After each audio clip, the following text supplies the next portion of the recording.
struggling delaying the 4th base from going down. It actually does get put down, so that's good. There's Zealot there just in the nick of time. And this is going to be a vision battle because you do need some way to deal with these lurkers. You absolutely cannot run on top of them. You can try to storm them down, but that's really slow. It takes a lot of storm, a lot of energy, and then you don't have that energy, those storms, to deal with the Hydras and Zerglings. So great defense here from Jon Snow. For all intents and purposes, unpenetrable for Puck. Bom, aqui fazendo só um restream do campeonato. Tá acontecendo agora nas Américas. Não é muito divulgado, cara. Starcraft é muito complicado por causa disso. Eu descobri isso aqui na sorte, porque tá ficando chato já essa questão dos caras ficar colocando restream das coisas. Toda hora você vai assistir alguma coisa de mas tá aí o Jon Snow tá jogando com a defesa impenetrável aí contra o Protoss. Protoss não tá conseguindo ninguém. Oh man, the High Templar are left behind. But luckily, Tenchi, they have an auto attack now. Vai soltar raio até. He's going to be forced to drop some storms here. Oh yeah, no, of course. He's just going to hemorrhage storms here. And yeah, he'll lose a High Templar, but much better than the alternative. And okay, wow, actually goes for the morph there in the end. Also kind of surprised that the army positioning here is just, I don't want to say bad, but where's Puck's army? It should kind of be out on the map, but instead it's right in his natural. Oh, it's because the Overlord drops coming in here. It's actually going to be pretty devastating to deal with. He needs to get vision here because there are lurkers involved. These Hydras do kill things very, very quickly. They will die, but is there any vision here to take out that lurker? Bom, porque não revela o mapa. Acho que o ideal seria revelar o mapa pra você ter certeza do que tá acontecendo. Não ficar espalhando tropa. Now you see these lurkers coming up in decent position. He does have a lot of storms here though, and an observer in position. Those zealots with charge is completely annihilating everything up top. And with the Immortals as well, bringing their guns to bear, it looks as if Puckman with a very good hold around this 4th base, and because he deflected the drop in towards the main, a few extra Hydras actually do show up, power down these gateways, but he hasn't actually suffered any really significant damage. Well, this is the problem. There's no vision to kill that lurker, and yeah, even though it's only one lurker, it actually showed up. Yeah, you just leave it there, and it's going to be able to kill the pylon. There was only one unfortunate pylon there powering everything. I think there's a name for that one, but for this time around, we're just going to call that unfortunate. And the drop gets out, and it's a great job by Jon Snow. He's not just playing defensively and holding Puck off, but he's also getting out there on the map, doing some drops, getting some damage done, and now we progress to the next phase of the game. Can these players hold down their 4th and 5th Agora base? O Zerg tá querendo fazer drop novamente. I must say, Rapid, that I really love this very aggressive, constantly on the ball kind of play that we're seeing out of Jon Snow. He's trying to send these link counterattacks around the map. He's dropping as well, very actively. Bem agressivos. Maybe Agora just going back a couple of months, you generally only see one or two Zerg doing that, but now it's really become a little bit more mainstream, which I really like, because it's one of those things that's been somewhat underused, but 2 DTs swing on in. Yeah, 2 DTs can kill the Spore Crawler before the Spine kills it, and with the Spore going down, he's going to need an Overseer here, a few drones little by little, but I think he's actually attacking the Spine there. That's not what you want to go for, my friend. The Spine does go down, but okay, he's not controlling. Where's the Overseer? Wait, is he on that? There okay. they are, finally. Whew. Getting a little bit sweaty there, man. Yeah, I definitely think that could have been controlled for maximum drone damage, but the bigger problem is going to be this actual, fight.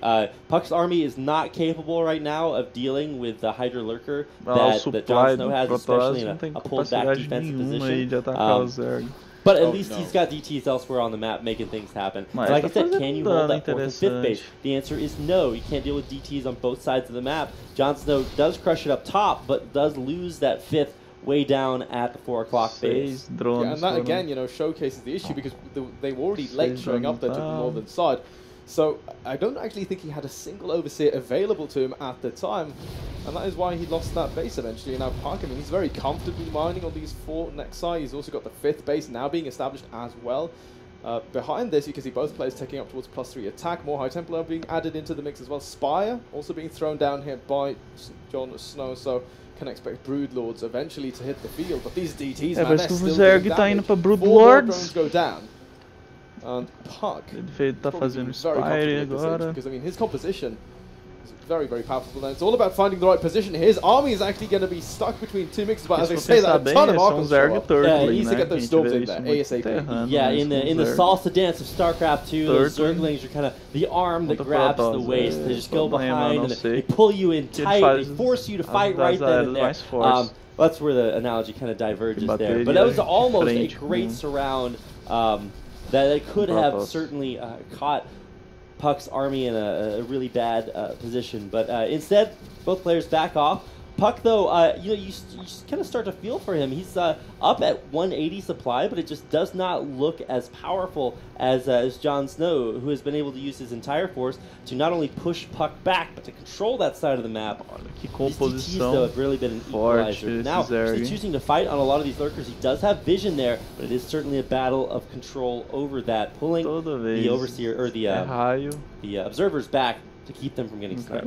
Yeah, mind you, now you can see there's a big warping of zealots and DTs down to the bottom right side. So yeah, that's always fun and dandy. But do you have enough to defend the main attack, which is coming here forward? Good storm goes down. Second great storm here as well. Jon Snow should have brought an umbrella because it's raining rapid. And even though he's closing in now, he's got a great concave. The side storms are just doing so much damage. Even bringing them in towards the cannons, I don't think he can break this position at all. Rough double storm there, but really all that was about was pushing Puck back, because now he's going to lose his 5th base. And this is going to turn about being, as they say, fair play. You take out my base, I'll take out yours. And indeed he does. Well, he's going to lose his 4th base or his 5th base again over here. So even though Puck does take a big hit, he's going to deal one right back. And the DTs continue to be kind of the way back into this game for Puck. Also, great size storms, absolutely beautiful, but a couple of very powerful forces are about to come to bear. One, +3 ranged weaponry for Zerg. Insane, especially a high Hydra count. That is just going to deal so much damage, and especially with lurkers as well, you just won't be able to step on top of them. And yeah, the Protoss has +3 weapons. That's great and everything, but you're still going to die ultra mega fast if you even try to go into an entrenched Zerg position. Absolutely. Those lurkers, man. You position them the right way and the Protoss comes in at a bad angle, everything just dies in 2 seconds. It's absolutely I feel like 2 seconds is a little bit generous there, Tenshi. Maybe make that 1. Maybe, I don't know. We're doing Bucker Health right now. Yeah, we really are. But Mothership now on the way here for Puck, though. And, this is always like one of those indicators, and now we are finally actually entering the real late game, boys. The only thing that we haven't really seen here from Jon Snow is, he has not been in a position where he can comfortably start making some of those corruptors and start heading over towards Broodlord tech.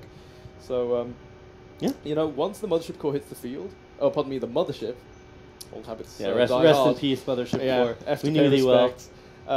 It's going to be way harder here for Jon Snow, to start finding the right engagement. He's going to be forced to bring overseers with him wherever he goes because of the cloaking field from the Mothership, and then from there, you can just feedback. So you just start feedbacking some of the overseers. Now, all of these lurkers in this choke, they eat a storm, but they do a ton of damage. So you can see a Puck cannot move through just yet. He's instead just going to fall back to this massive amount of cannons that he's got here, protecting this 4th or 5th Nexus. Yeah, meanwhile, those Zerglings we were talking about are going to wrap... Oh, actually, yeah, there are Zerglings, but mostly this Hydra Force is just going to keep going back and forth, press up the middle, press up the top. Still not the creep spread I would have preferred. I also think there's DTs down there, or a Zealot drop, or maybe even just warped in and run up there. This is so comical. Just throw the lurkers. Okay, Zealots get decent trades and take down a few drones, but the bigger thing is the denial of the drop. Now, are those Banelings? It might just be Hydras. Yeah, they are Hydras, so... a man can dream rapid. Those Hydras are not, unfortunately, going to be able to take out that cannon with a shield battery. It's just an exercise in futility. Wow, that one cannon is really putting in work, Tenshi. It really is. Now, again, you can see that Jon Snow, he's continuously trying to get these small edges with just sending, a small strike force of Hydras, Lurkers, and Lings, what have you. But it's not really working all too well. Puck's defense has honestly been very good, but I could say the same for Jon Snow.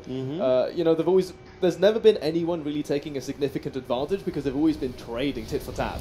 Well, you know what they say, Tenshi, many small edges make one large edge. And that will be the edge that Jon Snow is looking to, Cara, olha to bring to bear here. Now, now that the mothership has been revealed, you know, this is sort of like the ace up the sleeve. It's like, can you fight me with this vision control? And the answer is still the yes. He's got enough overseers. They're not really going to be too vulnerable. Super speedy and they're going in and out. Both players doing a good job protecting units to give them vision. But storms are going to run out here for a produção dele tá baixa, a frota dele tá baixa. I feel like just straight up, like I said earlier, if you put both these armies in a blender, Jon Snow's float to the top. Like they're just going to be a little bit more powerful. It's about the consistent harassment for both players. Puck, he's been using DTs to try to snipe off these hatcheries. He's sending in another warp of zealots right now to try to snipe off another hatchery, right as these a base não tá minerando, and do so much devastation as well. So this is both players trying to not only figure out can they fight straight up, but also hitting behind with these backstabs to deal 2 damage to undamaged minions. E isso deixa a base dele aliviada, as outras, né? Tipo assim, derrubou uma base, mas e daí? Faço tripla, 3 expansões. Eu continuo com a... Você derruba uma, continuo com 2. They're sort of forcing some of the Archons and Immortals to move in front of them. Look at poor Mr. Archon right there. Protoss com mais base do que o Zerg. Little bit of a isso é assustador. But now he's got lots of Psystorms. Oh my goodness, that's so good! Beautiful storms come off there once again. Jon Snow, a little bit too immobile there. Mas valeu a pena, viu? No, you cannot do that. Storms are still pretty good, and Puck had just enough of them in the right spots to do exactly what he needed to. Now, still trying to go in with DT, still trying to go in around the side, but now finally pushing straight up the middle. Jon Snow realized he did a pretty big chunk of damage there, feeling comfortable to push up. Yeah, the only thing here that's keeping Jon Snow alive, at least for now, is the fact that there's no detection really here for Puck. But he's just going to completely circumvent that. This is pretty much the final mining base here from Jon Snow. And it's going to go down. There's nothing he can do to stop this. I mean, he's going to try. You will try, but not be successful, and that's going to do it. GG in the end. Puck. Too much there. Those money storms right at the end, just devastating. And you know, that game was really back and forth. It felt like Puck had kind of reached a mass where he felt like he could push up and try to deal critical damage to Jon Snow, but Jon just had lurkers in the perfect amount of time. So. Really gotta say, loving the tinha seus lookers lá, the back and forth, beleza, estratégia de composição interessante, mas Turtle de Zerg com menos base com o inimigo, cara, já podia ter saído do jogo só de ter menos base. Because it really shows you, like, as well, starting on Eastwatch like that. O Protoss já estava com composição contra a composição do Zerg, estava direcionado aquilo. And considering how explosive he's got there on the map of that size, tier 2, tipo tier mecânico praticamente, né? Sou muito acostumado com Terrano, eu pra falar de Zerg é uma negação. Você faz tier mecânico de Zerg. By and large, this WESG America's Immortal vai matar tudo, cara. Immortal mata tudo que tiver pela frente. Evenly matched, so it is it's at least exciting for me to be able to watch players tomando juntamente com as hidraliscas. Get a feel for the relative power and how do these guys match up against each other. And even though they're playing from different places and there's a little bit of latency between them, you can still see that things are still very evenly matched. Yeah, because I mean the broad strokes, like strategically, I think that's one of the big things that I really like seeing.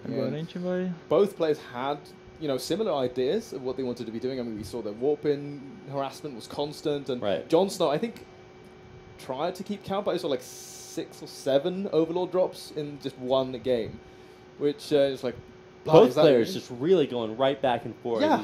DT, Zealots running in, falando que ambos players tiveram mais ou menos a mesma ideia, come around the backside and just really fazer o trying to get down and dirty and win that game at all costs. Queriam fazer o one final engagement was really kind of all it took there right at the end. Só que o Protoss, no final, ele finalizou com um very late game. Yes, pronto, cara, already ali. Zerg focando a mid-game. In fact, also important is to make sure that proteger 4 bases muito bem. É melhor você proteger mais ou menos. What is the best posture for 5 e deixar uma 6 falhando ali, né? Se regular bem essa perca de drones, você repõe isso, você tá coletando, cara. Make sure you stand up every hour. Os drones, a primeira base dele já tava aí com os outros e o mineral já tava acabando no final. Os drones já não tava coletando, não era nada, porque já tava We are ready to get into game number 2 of our best of 3 series here. Important to note that coming up next is going to be the matchup I'm sure you've all been waiting for. Assim, Egg versus eggs. Cara. So make sure to stick around vem for pra that salvar one. O macro. But first, let's go ahead and get into our second series here. You know, I'm really interested to see vai ser o mais importante no jogo. Game, it's all back and forth, jogar suas unidades pra frente, elas morrerem. But I want to see both these players go for a strategy that is not about kind of equaling out your player. Go for something really decisive and make it work. Let's go ahead and find out what happens. Get into game number 2 down in the bottom right-hand corner, representing America, and also, of course, his fabulous team of Storm. It's the red Zerg player, Jon Snow. And in the upper left-hand position of Catalyst, as the blue Protoss player from Root Gaming, and also the great country of America, it is Puck, who's been playing for a very long time, and only after he got to Korea did I realize he wasn't Canadian. And he said that apparently that's actually a pretty common trend. Everybody comes up to him, they ask him, or they think he's Canadian. He's not Canadian. He's just from a part of America that is basically Canada. But I've met a lot of people that would mistake him for Huck. Like Huck and Huck. Yeah, like for both Protoss players. Both, you know, stool users. Stool users? Yeah. It's actually a thing. Yeah, they climb right on up there. Anyway, back to the actual game. When it comes to Starcraft, they are both very, very highly skilled in their own right. And to be honest, you know, when I was looking at this, I've been watching the pleasure to go over to the team, the Unity House here in South Korea, and watch these guys play and practice. And Puck has, you know, really been consistently impressive, playing a lot, laddering a lot, practicing a lot. And it feels like making a lot of progress. So when I see a guy like Jon Snow, who also has come over here to Korea to practice in that same house, you know, I wasn't sure exactly where to kind of rank them against each other, but it seems like things are pretty even, pretty close. Find out just how close they are as we continue here in game number 2. Spawning pool just about to finish. The Omniscient Pro will know all and see all and realize that his days are probably numbered. There's no way he gets that pro. The drone. Yeah, okay, so. Drone survives. O Zerg é interessante porque a base like, you know when you lose a fica vulnerável à terceira, né? Oh, no, the game's basically vulnerável a ataque. There's no way you're coming back from that one. Se ela termina primeiro, você consegue defender ela melhor, né? A tragedy. A segunda ali tá entre as duas, cara. A reposição de frota pra atacar ali é bem melhor. So it's not gonna happen. But of course there's gonna be this one name at the back of everyone's heads, you know, going all the way back. There was this one player we could do it to. Get yourself like a nice win back in days of Adepta comum, Adepta Scout. Hey, every little bit makes a difference. Right, yeah, but Stargate opening once more here again. Stargate agora, this is kind of a carbon copy of the last game. Yeah, and honestly, a PvZ opening is just in general. Right. Olha, Adepta. Right. It's kind of interesting, you know, how it sort of it's like a wheel that keeps turning, and like for 3 months we have the Twilight Castle openings, and now we're back to the Robo openings with the Warp Prism, and then we're back to the It's like a wheel. There's a notch in the wheel where we cut out the ability of Protoss to go 4-gate. That's just never allowed to be a thing ever again. I mean, I guess you could. It just like wouldn't be good. But good old days. Some people call them. Yeah. Minor switch up here. You do see a second Oracle, or not Oracle, a second Adept that time. Go in there, get a drone, walk back right out. But look at what's coming up, man. We got 16 Zerglings on the way and 2 drop overlords. And then it's up to this Oracle. Is that going to scout it out? There's one on the north side, one on the south side, and enough Zerglings to fill both of them. Now, the Oracle did see a few Zerglings right out of the corner of its little eye. I'm not sure. Like, he probably had vision on it, but he wasn't paying attention at that point in time. He's going to swing in here, but there is already a support crawler and the queen in position. Now the first drop moving up. Caralho, second one as well. And at the same time, he's going to push the Frontier Rapid. Wow, this is a really great three-pronged attack coming in from Jon Snow. Can Puck hold on? He just actually does not have a whole lot here. He's going to try to shade back in, but then Adept falls immediately. The front door being pressured. That's going to go down. He's trying to run the probes out of the natural into the main, but there's Zerglings there too. You're not going to escape. He doesn't block the front door. Zerglings pile through. And with that pylon going down, everything will be unpowered. There's nothing in the natural. There's not a lot of hope in the main, but this is going to be the one last-ditch effort for Puck to hold on. He can't make anything out of his buildings. He will lose this natural expansion, and with that Nexus explosion, feels like the explosion of his chances to come back in this series. Yeah, it's over at this stage, man. There's just way too many links. Even if he somehow magically manages to clean this up, right, he's just been thrown back all the way into the Stone Age. The Great Wall of Protoss, built to protect the probes, but in the end, it will go down. This is like PvZ Scorch Trials. They break through the wall eventually. They're going to kill all your probes, but he does have to be careful about this. The pylon powering the last producing structure goes down, and GG, Jon Snow takes a 2-0 over Puck, his fellow countryman, but in the end, it is not going to be enough. 1-1. I was like, wait, did Jon Snow win game number 1? No. Puck, he could have won game number 1 for all intents and purposes, right? But this, I mean, he swings back in terms of the series score, but it was definitely a very different game from what we saw during the very first map. I don't know why I thought that was going to be a 2-0. It's like both different players won, but somehow one player advanced. No, that's not how it works. We're still playing Starcraft here. I got it again. All right, time to get into the decider. Join that lobby, and we are good to go. All right, so that's exactly what I said I wanted to see. Not just two players slugging it out. No, you go for a one decisive play, that one timing, that Ihan timing, make it work, and that's exactly what Jon Snow did. And honestly, like, you got to think about how powerful that is. If you don't scout either the Drop Overlords morphing or the Zerglings, piling through to load into them, I mean, how do you stop Zerglings in 3 different places when your units are like half across the map? His Oracle was like way back there trying to kill drones, and Jon Snow's like, when you kill all the drones you want, you're still going to die. Yeah. He has to bring the Oracle all the way back. The Adepts shade in and just die instantly. The production structures at the front are just totally unpowered. It's like, what do you really do from that point? Yeah, I mean, again, it's kind of a similar situation to what we saw, in the previous series between Neeb and Jim Rising. Oh, right. That, the cards have already been played. Yeah. You just don't know, that... it's all waiting for the flip on the river, Exactly. It's like they're already on the table. You just don't know it yet, right? So at that stage, all it comes down to, like, I think that, like, maybe trying to go through all the games that I've seen, like, Zest deflect something like that maybe once. But, that is always... You got to be on that level. Yeah, it's a little bit... Not only that, but it's a little bit of a throw of the dice as well, where the Zerg has to make, like, some crucial mistake. Yeah. Maybe just dives into the mineral line or something. But Jon Snow did everything right. He targets down all the pylons, and, you lose the pylons to those 2 only producing gateways at that stage, it is pretty much over.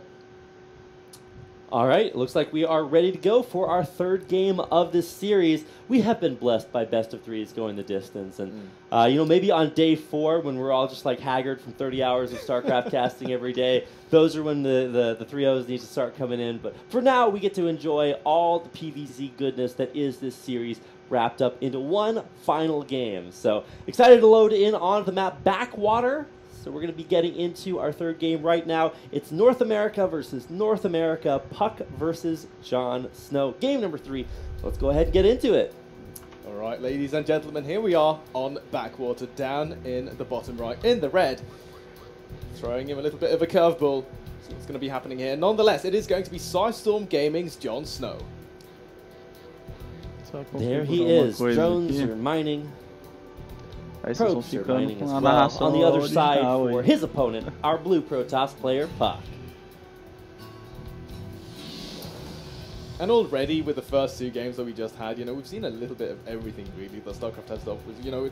It's kind of known for, what is it, like anyone who doesn't play StarCraft, everyone has heard about the Zergling rush or the Zergling cheese, and this is sort of just like the next layer of that. You've let just dry age for another like 12 months or something like that. One of these days, Zerg's going to be in the dictionary, right next to lowercase e capital S sports. Oh god. So that's still a debate. The fact that that's like still a debate, I see people having sometimes. It was decided a long time ago. Everyone knows the capital S just makes more sense. No, you're not on the capital S train, are you? I'm just trying to say it's there for a reason, man. I lowercase e my capital M mail all the time to people. There's some people who get like actually agitated when you do that. Oh well, there's nothing worse than those hyphen abusers that want to try to separate my man the E from his big brother the S. That is the worst. Like, we can all come together around the truly lowest form of pronunciation esports spellers. So at least there is some unity in the camps. Yes, but, I'm with you on that one at least. All right, well, I mean, just look at our fabulous friend, Young Puck, right here. What's his name got going on? It's PU, and then you just really got to hammer home the K at the end. It's like, what's the sound of one puck pucking? Well, it'd be either the P or the K at the end. But, you know, it's not quite as profound a saying as, you know, the hands clapping. I'm going to have to go back to the drawing board on that one. We have all the time in the world now. We have so many games. That is true. We have many games to cast this weekend, or this week, I suppose. What is it? It's Thursday today, isn't it? One of those days. I don't know. I've been through so many time zones today. I actually flew in maybe like... so confusing for you. Yeah, so I flew in like 8 hours ago, got off the plane, went to the hotel, got some food, came here to cast some StarCraft. So, you know, it's been quite the day, but at least the games are living up to the hype, so no worries about that.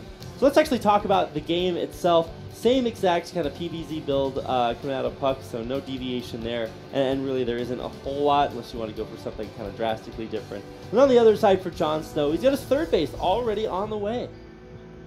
Yeah, so it is really looking more similar to what we saw there in the very first game over on Eastwatch. Sixling's on the way.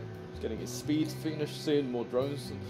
This time, however, Puck is actually going to be changing things up a little bit there. It is going to be the Phoenix opening, so he's going to be able to start picking off. Like, all right, I have to do this much of the build, but what else do I have as far as options? I was going to say, like, you can start killing some Overlords, but again, Jon Snow has not got that web of Overlords that we see, you know, from so many others. Though. Why does he? Well, the problem is if you have that right now, then you lose like 3 or 4 Overlords. Yeah, right, but I don't know. I mean, I guess it's because of the Stargate opening being so common, so he's just playing. I mean, that's the reason it is so common. You've got the options that you need, and yeah, here is that sort of, I don't want to say Neeb-esque style, but it's at least going to be 2 Phoenix, and that is just kind of the combo you want. Just go around the map, kill every Overlord everywhere, but there's still that tiny little marauding force of Zerglings hidden up to the north. I kind of want to see what's going on there. You know, what is the final kind of resting place? Yeah, he's not in position to stop this third base from going down. Already started, he doesn't have the link numbers to force a cancel.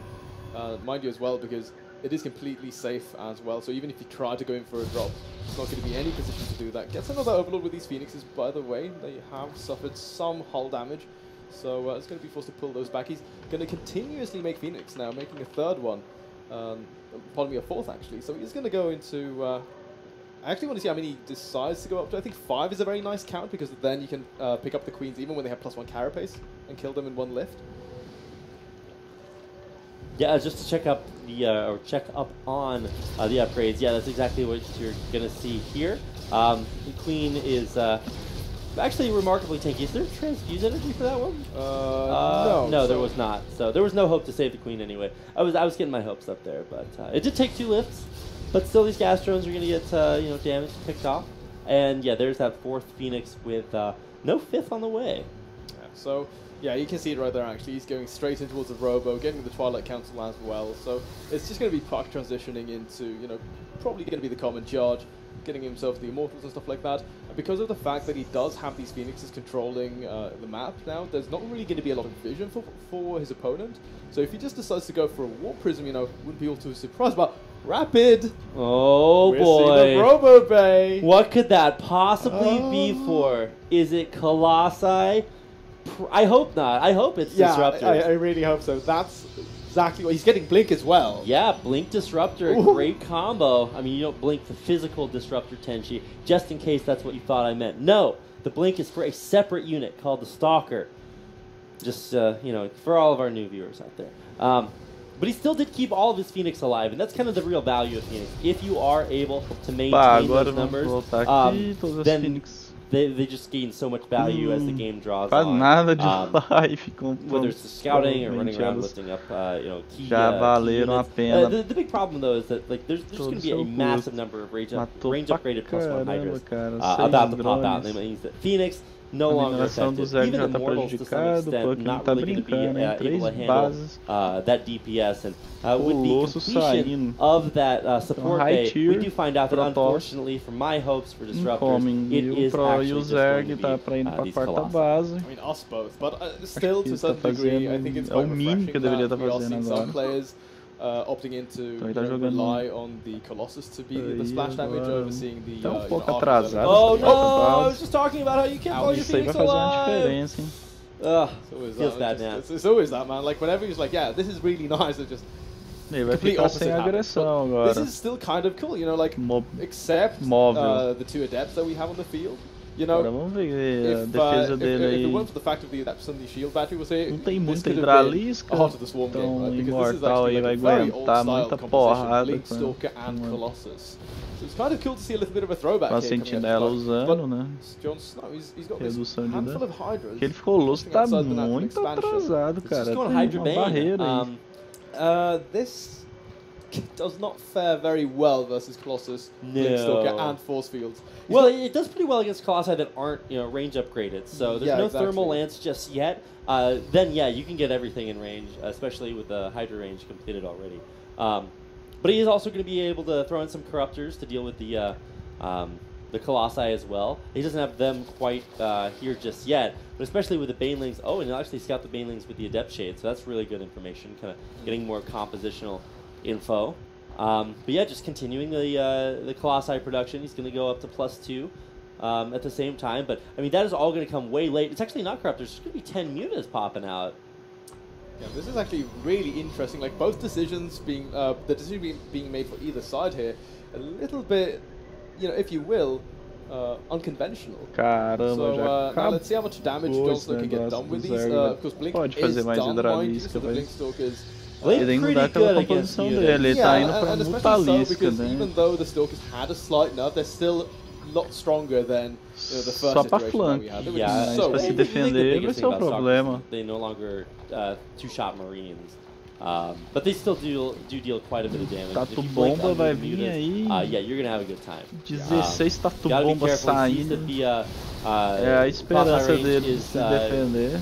Completed and backing off up this ramp with force fields and everything to block off these. Look at how effective that is. Devastating to run into those thermal lances. Na entrada do at the same time, he kept a single Phoenix alive and warped in a couple of Stalkers, so he deflects those Mutalisks. Realmente, para passar de uma frota pequena dessa já exige muita covering this fourth base as well. So Puck, defensively is looking very, very good. Now, the only thing that is going to be a little bit harder for him, I think, Fênix. Quantos Mutaliscos precisa para passar disso? A little bit better for Jon Snow. It's not as optimal as it would like it to be. It's going to be about the mobility really for this army. Like he needs to make sure that he's got all of the support units together, the sentries and those colossi. All right, well, the next phase of the game is going to come in here. I love how these guys kind of play by, quote-unquote, the rules, right? It's like you build up an army, you clash the armies, one guy kind of comes out on top, and then you disengage. It's like Age of Empires 2 back in the day, like with your older brother. Great analogy. I totally agree. If you guys played AoE 2 back in the day. It's very sort of like engagement back off, engagement no back attack off. 20 minutes, essentially. Yeah, and that's kind of the way they're playing it here. It's like, all right, engage, back off. And this time the mutas are actually getting a lot of damage. So 9 probes picked off, and for the most part, he's going to survive. I think only 1 muta lost that entire time. So that time it did work out. But stage 2 is what we're looking for. Gets a Warp Prism. That's almost just going to pay for itself. How much more damage would that have done, right? Yeah, no, you're absolutely right. That was also the most random find ever, because he's just retreating the Mutalisks to the right, and then Park had seemingly forgotten about it. Now moving in again, he's staying very active. These Mutalisks might end up losing another one here, because so many cannons present forward as well. But, the most important part about these Mutalisks is the fact that they're keeping Punk honest. He cannot move out. Eu ia falar que estava vulnerável para a base principal por estar gastando todos os blink tão rápido assim, mas aí saiu que tanto de Fênix invalidou. Few corruptors, so esse argumento. De qualquer forma, think you might need a couple more than that if you're going to invest in air weapons. But those mutants might actually be able to come in there and do a lot as well. But the bigger deal is going to be those lurkers morphing. That is going to make it very... Yes, the blink over as well. Ao menos dessa vez o cara tá tá indo pro macro, né?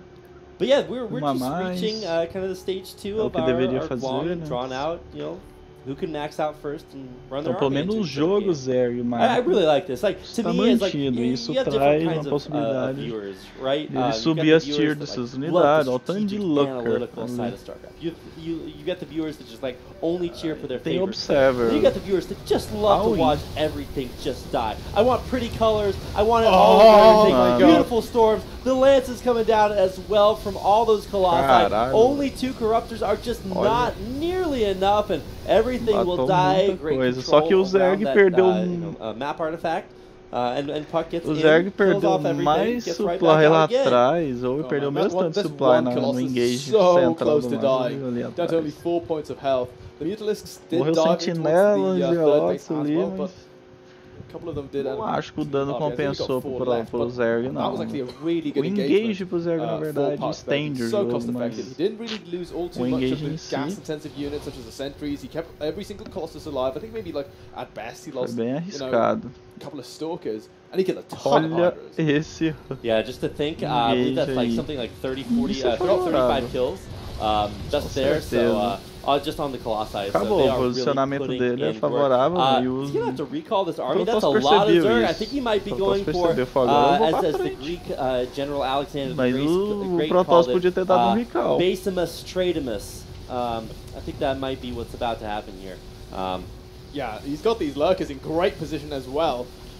Because now they're sort of funneling themselves in between the natural and the bases não vale a pena mais. So this means that this entire section of the essa natural, beleza, descarta ela, é trade interessante. Se você matar as bases, olha o tanto de base que o Zerg tem, e ele vai se manter. Provavelmente vai se manter. Tem uma base lá em cima do Zerg, é uma base que vai se manter bem. Essa base aí eu entendo, o Protoss não pode deixar levar isso. É isso que eu imaginei, falar, essa base aqui eu vou defender, as outras então ele não vai ficar sem income, não tem income zero mais. So I think theoretically, só que o supply do Protoss caiu muito, but he is. Actually, whoa! John's pulling back, so he did critical damage there. Took out the natural, took out a bunch of things in the main. So crippling damage done. But is pulling back the right choice? I don't think he's sure. I agree with this. Yeah, like he seems to be a little bit indecisive right now, and this is the worst point in the game where he can be indecisive in any central form. He needs to just make a call and then stick to it. At the Puck, though, he's already done a ton of damage of his own. He's killed 3 hatcheries, he's killed a fair amount of tech, and then he just recalled his army. So right, but that is the key decision, or part of that decision to go for the quote-unquote base trade, is to say, look, I mean, as long as the Nexus is left, I can get my army back out again, and that is just... in a game that is so strategic about like where you are, your position on the map, the ability to recall it is just very valuable at this stage of the game. Yeah, it really is.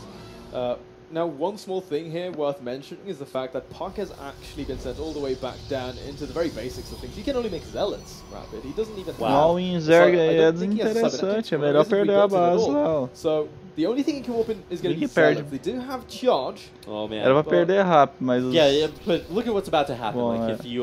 do zoom out right there, you can see that Puck's army is about to get sandwiched.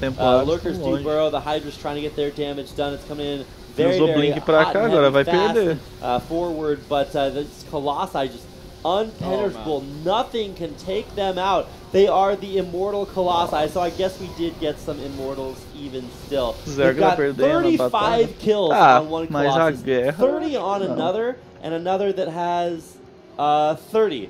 So wait a second, we've got 30, 35, 36. Yeah, so that's over almost 100 kills, over 100. In fact, Tenshi, if my math does not betray me, on those 3 Colossi, those are there was a famous Protoss player in Brood War named Snow that had the all-time kills for a Reaver. I think it was up around like Was it 82 Caramba, or 84? It was just like, it was insanity. Same situation here for Puck and his unkillable Colossi. They're just mowing down everything. And just look, I mean, what are you gonna do? You gonna try to run your Banelings into it? No, Banelings do not work. You get denied.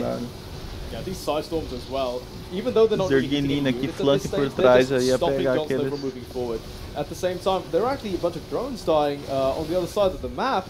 Oh yeah, so base hit to the Cara, o mais incrível é que a mineração de amo tá igual. There's no hope there. E por isso que o Protoss tá conseguindo espaço no jogo. As bases, na verdade, tu fica contando como ponto positivo pro Zerg, estão ativos. Oh, the humanity.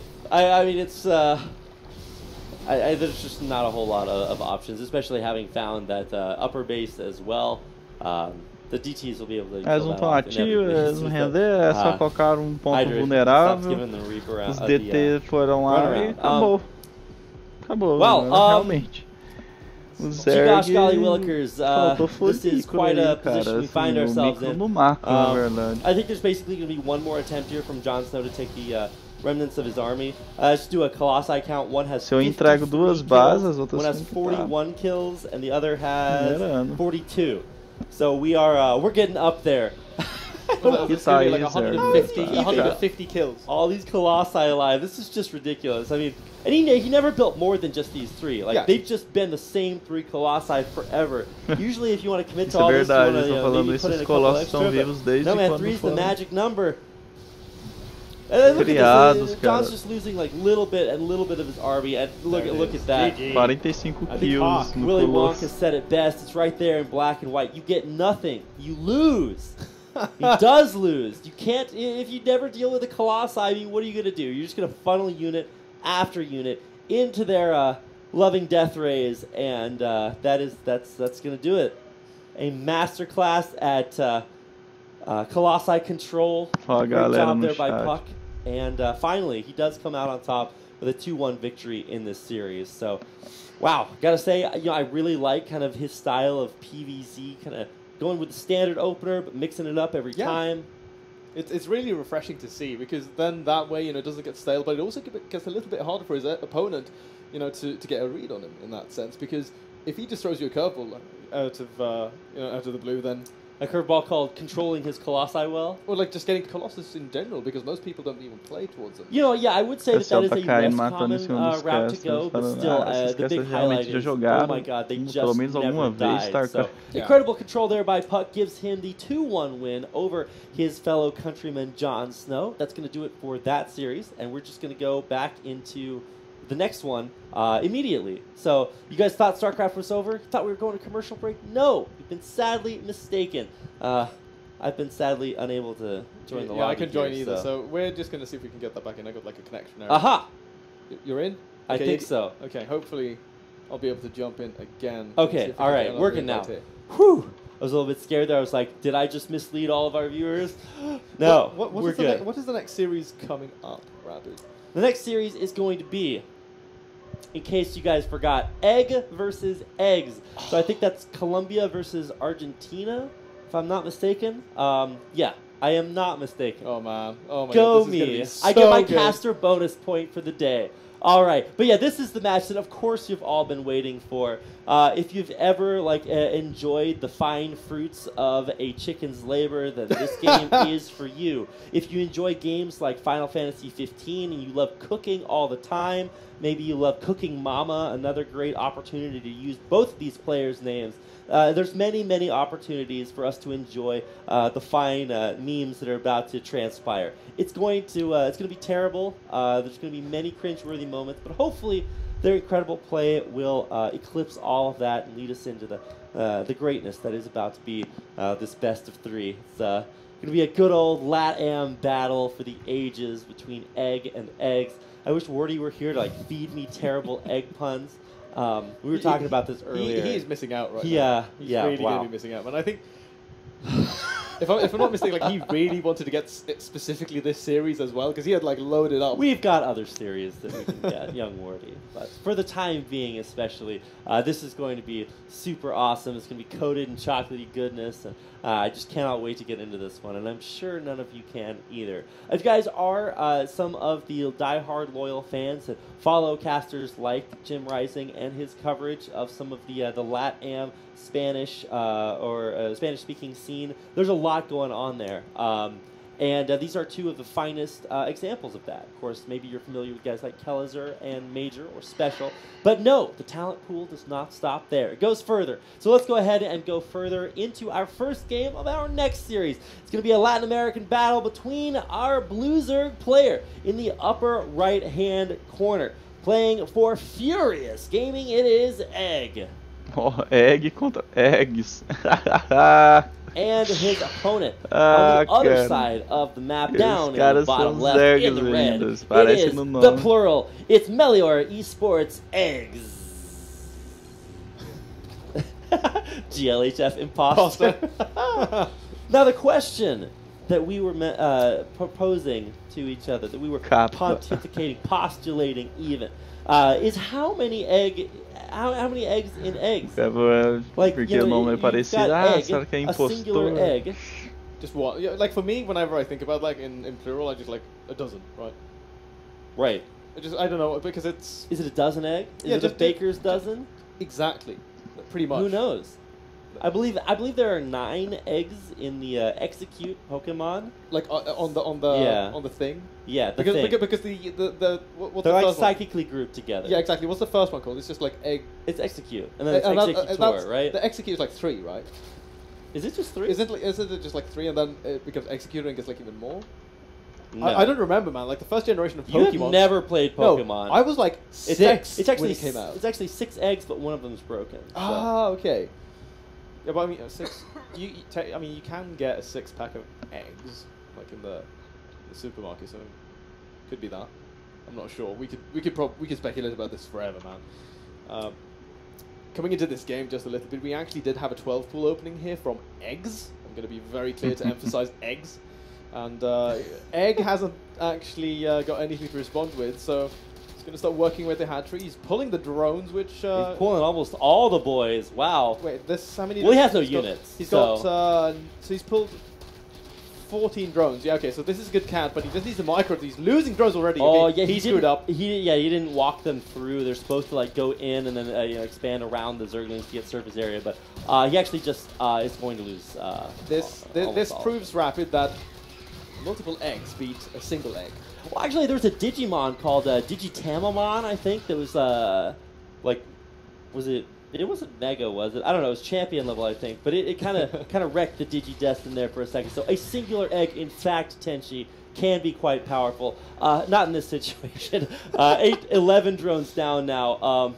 That's just going to be somewhat traumatic damage. Yeah, he's already stirred the pot, man. At this stage, the economy of Egg just completely scrambled. Whereas Egg's on the opposite side of things. I mean, he's making drones. He's got the queens on the defense as well. So it's going to be a tough shot to crack here for Egg. I think he might just be able to do it. There was no Egg reference there. I was waiting for one. Perhaps. I was so ready. I backed myself into a corner. It's like there's no egg hope here. I've got egg all over my face. Perhaps many eggs. We shall see. Killing that Overlord is going to supply block eggs. But supplies. He already has more units anyway. I mean, there's going to be a counterattack here, but already Spine Crawlers being more of so. There's just really largely nothing that's going to be able to break this. You can try to run into double spine. Probably don't want to do that. You can try to run up the ramp, double queens. Probably also not going to do that. Eu vou fazer umas defesas aqui, ele não vai zoar meu jogo, porque meu jogo já tá ganho. Assim fica bem mais fácil jogar. O rush dele pegou, so I think his only options are, to just try to swing back in, play from behind, but in ZVZ it's so ridiculously hard to come back from this kind of situation. Indeed it is. E o cara foi a verdade, no Zerg contra Zerg é muito difícil você dar comeback. Well, the first crucial mistake is not having any units. That was kind of a bad one there by Egg. Eggs. may have gone a little overboard into the defense. You know, I just want to say that perhaps that is a large amount of control. But hey, we saw Cats actually do this, and he just went into the fastest, ultra-fast mutas ever, and was able to come back with that. Now, that's not the route that we see here. Finally busting out for a third and adding a Roach Warren on at the same time. So what might follow up here is... O cara já tá atrasado, eu faço Mutalisca, me parece or potentially just trying to get into a macro game that he'll always be ahead in, because he did kill 11 o cara ficou na defensiva e quer garantir late game. O comeback pro late game, nesses casos aí, fica mais fácil, porque o cara não tá sendo pressionado, nem sequer. Ele que tá pressionando de volta. Então ele tá jogando tranquilo. He's already got the Roach Tech muito drone saindo lá na produção de lado, tem muita frota. Have the options to be hyper aggressive with this one. I think it's just going to be that both of these players are going to go into you know, the mid game here, and if one of them decides to deviate, move away from Roach Tech, I think it would probably be more within the interest of Egg to try to maybe squeeze out that Musa play or something like that, because I think you're going to just go toe-to-toe with the Eggs in a Roach War like this when he's just from behind in every single department. Oh, this really is going to be great for him. Great kind of run by. Zergling's getting in and seeing everything. So he's going to know about the Roach Tech that's coming out. Is he going to morph Banelings there? No. Oh, no. I think no, he might you actually. Wouldn't. Egg. Come on. You terrible human being. Oh, there's... Oh, no. Okay. Oh, my... You... He blew it. You had one job, Zergling. One job. Betrayed. Aquela. By his countrymen. By perhaps his own Zergling Egg sibling. Aquela explosão magnífica que ia matar alguns dos seus SVs inimigos. They share the same yoke. Tá tudo bom. Do you think Zergling eggs have yokes? Perhaps, yeah, but they're all like double yokers, right? Yeah, these are like 100%. But I mean, just overall, do you think like you can get like a Zerg egg that doesn't have? What does an Ultralisk egg look like? And also, why is it the same size as every other egg? Like, you should definitely be able to tell what's in the eggs those by are the size. questions over the ages that you're asking right now. This has been something like going all the way back to Brood War. No, that was actually very important, not only in Brood War, but also in Starcraft 2, to see what's coming out of your opponent's larva. Because if you know what he's making, you just make what counters it, and you just like, you know, have the LHF. But yeah, if the eggs were different sizes, at least that would, you know, that would make me feel a lot more logically content. I think that in some of the campaign missions, you get like eggs that are slightly larger than others that contain ultras. Fantastic. So I mean, at least I'm so glad I know these things. At least that's that. But I should look up a list of like top 10 egg facts you didn't know about. Cara, fez game, just read the list. Ah, não, vou fazer Mutalisca não. Early Mutalisca know não. That if you like put an egg on the counter and it starts rolling, aí, it's like a bad egg. Fazer early barato. Or maybe my counters are uneven. Yeah, how about that? Checkmate, egg theists. Well, there we go. The roaches are going to move on forward. I mean, Egg's just a superior number. He's got the +1 upgrade, which is just so crucial. Yeah. Egg's just going to tap out. He doesn't stand a chance, and there it is. Eggs is going to take the first map versus Egg. I feel like we did that game proud. Wow. I'm quite happy with that, to be honest. But, you know, honestly, like, it was actually quite interesting there. Initially so, because Egg's opening with a 12 pull like that. I think, like, because Egg had he pulled the exact right number of drones. And yeah, but then the control was just like... Yeah, he just did... it just, like, to me, the slightest little bit off. Micro, and that was, like, super rough. Well, that's the thing, is, like, these guys are actually playing, you know, in the same continent. So ping shouldn't be an issue, There's no, like, latency issues here. We're going to be having maybe a few of those a little bit later on. But for now, yeah, it was just a battle of, you know, two, not countrymen, but, like, you know, regional allies, I feel. We can call them hard-boiled. No. I'm sorry. Tenchi. I'm sorry. Okay, I'm gonna try to. I'm gonna hold back. We have to. Yeah, all things in moderation. That's true. We'll get in there. You gotta. It's quality over quantity. Just that like is with true. Our that is style. a very good point, actually. Just gonna take. This I've got a few of those, Tenchi. All right, we're about to get into game number 2. We've got our players in the lobby, and the lobby has started. So within moments, we will have even more egg action coming your way. One egg, many eggs. Which egg comes out on top? only time will tell. Será que aquela azul é agora, rapaz? Aquela and azul maybe the rest of the series, like the playoffs. But for now, it's just this game. It's gonna be a catalyst. But again, you know, going back to the smallest side of things. Again, ZVZ, we've seen Catalyst like 3 times already. We have, yeah. It used to be not very popular at all, but now it's coming back. It's like with everything, right? Because you always see people complain about the map pool initially, and then we start getting used to it, and they're like, oh, it's actually not that bad. Isn't that the kind of StarCraft just has always been? Yeah, no, I feel like that's the cycle of life. People complain about it, they play on it, they figure out it's not that bad, they stop complaining, find something new to complain about that's also not that bad. The cycle of life and death continues. A Vila Sul. As they say. A Vila cara bem peculiar, verdade. So go ahead, my friend, take it away. All right, down in the bottom right-hand side, the yellowest of yolks, the crispiest of white edges around the outside. This is the Argentinian Zerg player, Egg. And on the other side, his is a yoke that will pierce the heavens. It is the player from Colombia, playing for Meliora Esports. It is Eggs. 2 players, 1 wavelength, 1 race between them. But many different possible outcomes. Yeah, so there are one of two things that can happen here, because again, Eggs is opening up with a 12 pool. And like we saw in the previous game, Egg didn't really land sunny side up, so...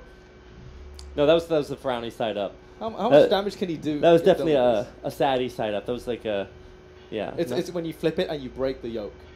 Isn't that just the worst? I was staying in a hotel in Taiwan the other day, and it's like impossibly fancy. And so you go up to the breakfast in the morning.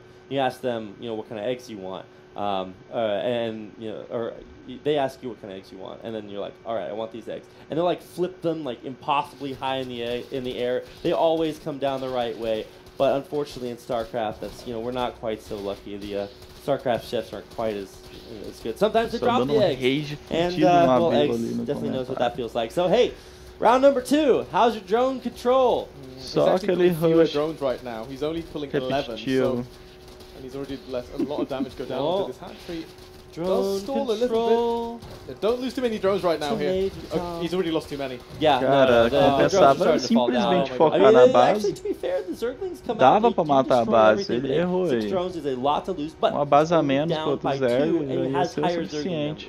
Overall, I think that's going to be a net win. He's also got faster Zergling speed, which mas não ia ficar tão atrasado igual a outra, né? Que teria que refazer. Então, cara, that's a very good point, Rapid, that you bring up. I think começou errado. That would be the one thing, you know, that this all hinges Focou on. errado. Now, for Eggs, on the other hand, he just needs to defend this, right? He needs to make Matou sure that pouco, Egg isn't allowed access to main base where he can start striking those very juicy drones. Não valeu a pena mesmo esse rush. As you said already, I mean, it is going to be quase valeu a pena. Descuido, and the danger as well here a visão for Egg dele lá, he doesn't que ele actually queria know fazer. if Egg is, you know, thrown down a baneling nest, if there's any big attack coming up, so he can't actually go too crazy on the drones. He needs to stay back. Eu acho que vai fazer outro rush. Sure that he's relatively conservative with that, at least for now. Já deve ter entendido o problema, né, o erro que ele cometeu. Esse comeback aí é praticamente impossível. A gigantic swell of lings behind it. And of course, as all-seeing Egg overlords, we know that there's not a whole lot more things except a couple overlords, just like ourselves. Maybe that's the Rapid and Tenchi overlord in production for Egg. 16 more lings on production for Egg, man. Massive swell. So hard. Egg with the drones. O incoming do azul, Egg azul de baixo já tá bem acima. And there we go. Já tem mais gás. Provavelmente vai vir com alguns works. Some in the front, some in the back, taking out reinforcements on the way, but is he going to commit? Nice peel there from Egg, by the way, that you can see that Eggs wasn't really paying attention, so the majority of the Zerg force here, or the Zergling force, actually peeled away. He doesn't get as many as early across the map. But the Spike Crawler does finish up. It's very low HP, but you should really think about gunning that down. However, he's got so many Zerglings right now. Finally, ter duas rainhas em batalha muito grande. But the hatchery, that was so low. Like he's going to just target that down, and it does fall. Pelo menos isso. Ele conseguiu dar o comeback em cima da base, cara, porque ele deveria ter feito antes. from the Broodlings at the E o efeito, so agora, pra te falar a verdade, é pior. Take a few losses and get away, but taking out that hatchery, o cara ter deixado eles passar, cara, tão grande way too big of an advantage. E ele deixou mesmo, dá pra defender isso aí. Dá pra defender. Ele deixou passar. Before those banelings hatch, but nonetheless, I mean, he's still got the lings. He's now back to droning. If he just throws down a baneling nest of his own, tem que ficar tentando acertar o Tatu-Bomba, tentando acertar o I think he should be in the dominant position here. Egg on the opposite side of things, though, he's going to start his lair. He's not rushed out. Dependendo do erro inimigo para ganhar a batalha. Sure going to be doing in this position. Roach One starts over for Eggs. He's just, you know, being relatively safe about this. You know, I am similarly perplexed. Like, what exactly is he supposed to do? O mapa tá até um pouco revelado, mas dá pra fazer um flank. O Azul poderia tirar esse Zerglin da base. Metade dele, não precisa disso tudo. Tem Tatu-Bomba, cara. Você não precisa de ninguém. Probably don't want to run in there and take it out. So, especially with so many low health Zerglings, I think Eggs made the right decision to just back off. He's got the extra base, he's got a higher worker count, so I mean, it's just exactly where he wants to be. But he's not stopping there. 10 more Zerglings on the way, 5 more Roaches as well as his warren completes, and the aggression just never stops. I'm not a huge fan of the fact that he actually does reinvest into the extra 10 lings. I feel as if he could just have made 5 drones because he's still going to have the 5 Roaches popping, right? He's got the Spine, he's got the double Queen. And to me, if he just throws down the evolution chamber, starts walling this off a little bit more, mas como tem uma composição there shouldn't really be any sort of space here for Egg to, you know, get any damage dealt with his own Zerglings. Isso depende da quantidade do time do engage. Because he doesn't even have the Baneling Nest, right? So just making more lings at this stage doesn't really make sense to me unless you already have, you know, the healthy Roach count. But he's going to go for the third base here, and now that's really interesting. He committed into a lot of units. I mean. Interestingly enough, like I mean, you just look at the army supply. Like he is, what is that, tripling his opponent's army? Yeah, pretty much. In general, in ZVZ specifically, that means something went drastically wrong. And maybe he's going to say, okay, well, I've got all the army that I need. Let's just go back towards economy. But I don't know if that's ever the right decision to make. So, I mean, at least Egg is trying to help him out and send his units across the map. Fight him, but as soon as all these Roaches come to bear, I mean, yeah, immediately Egg has to pull back. Mind you as well, he has had this little strike force just sitting there waiting. They haven't really done anything, and he's got the 2 banelings at the front, right? But he could just send one in and then peel them off. What are those banelings doing? I guess they're trying to watch for Zergling run by. Yeah, I think so as well. But Eggs doesn't know this, right? But he's just been letting them sit there, and I feel he could get a lot more done, especially so because it would be a good way to sort of shield his third base coming down. But now here we go. Egg is going to go for this full round, but no, not going to commit all too hard there. Because the lings show up here from Eggs, and he's behind like crazy actually in the worker department. Whereas Egg now is going to establish his third hatchery. This is such a weird game. Like the sequence of decisions being made just really confuses me, to be honest. Banelings really doing a lot to prevent the Roaches from being surrounded. They do explode though, and so now nothing will. See if these Roaches Eggs can catch up. Yeah, so indeed, just like I said, the lings are the arm that wraps around the waist of the opponent, dancing with you, trying to get this around and stop them from running away, but they do not. So now the superior Roach numbers will press in to Egg's army. Lings going in forward, and they are going to be pinning these Roaches. Hesitating a little bit. He could have cleaned up many of those, but instead the greater danger is towards the right-hand flank, but it's going to be all too much here, and Eggs is going to be the superior Egg. Indeed. Truly, many does beat one. It is better to give defeats than to receive them, as they say.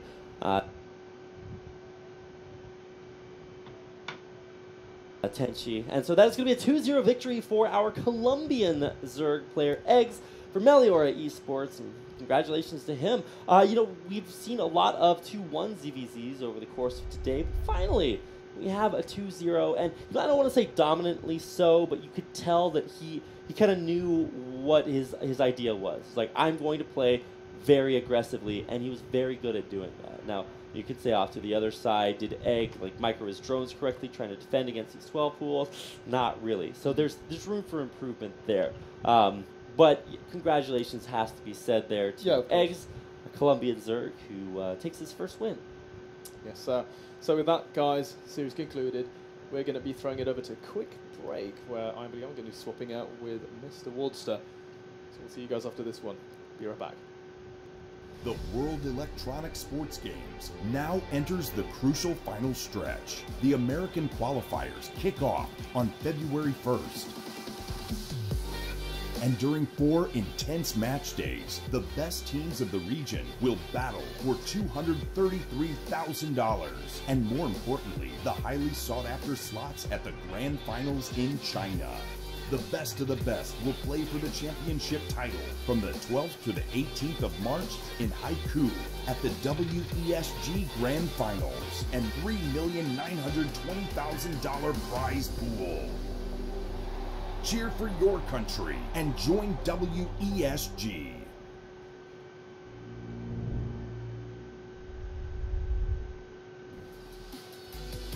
Aquela azul! Bora! Bora!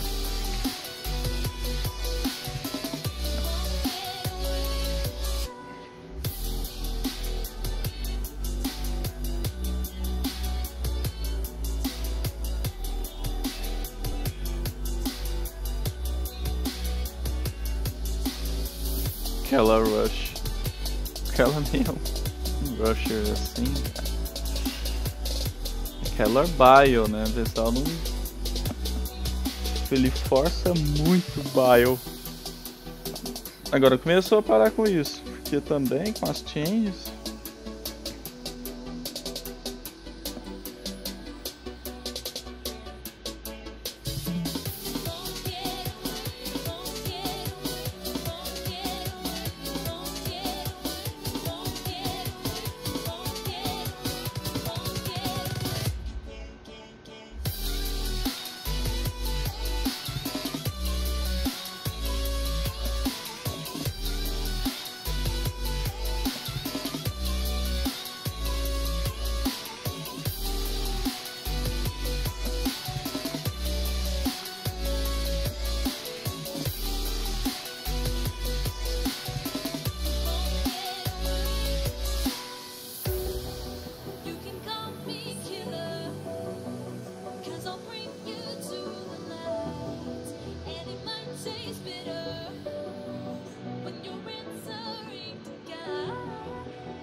The World Electronic Sports Games now enters the crucial final stretch. The American qualifiers kick off on February 1st. And during 4 intense match days, the best teams of the region will battle for $233,000. And more importantly, the highly sought-after slots at the Grand Finals in China. The best of the best will play for the championship title from the 12th to the 18th of March in Haiku at the WESG Grand Finals and $3,920,000 prize pool. Cheer for your country and join WESG.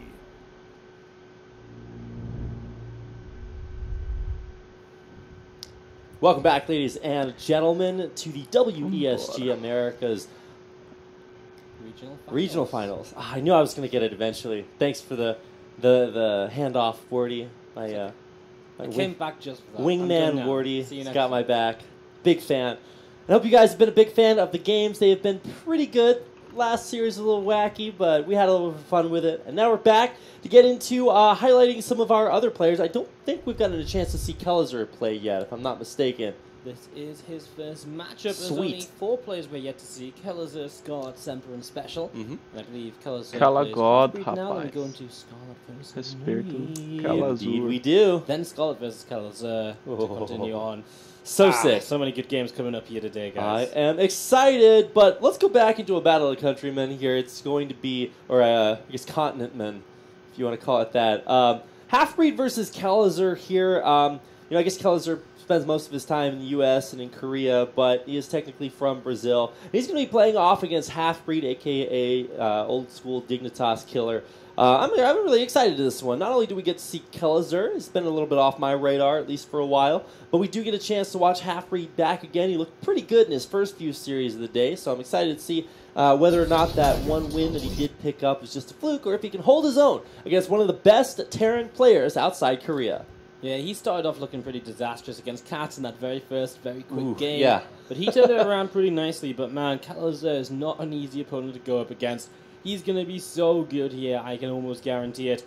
As we are ready to go into our first game of this best-of-3 series. Kelazur versus Halfbreed now, as we continue our way through Group B action from the WSG America Regional Finals. To the bottom left-hand side from Root Gaming and Brazil, it's our Terran player, Kelazur. There he is, representing Root Gaming. On the other side, representing Team Dust, it is Halfbreed. Always like the TVZ matchup. TVZ, yeah. The number of Terran players is actually really underrepresented.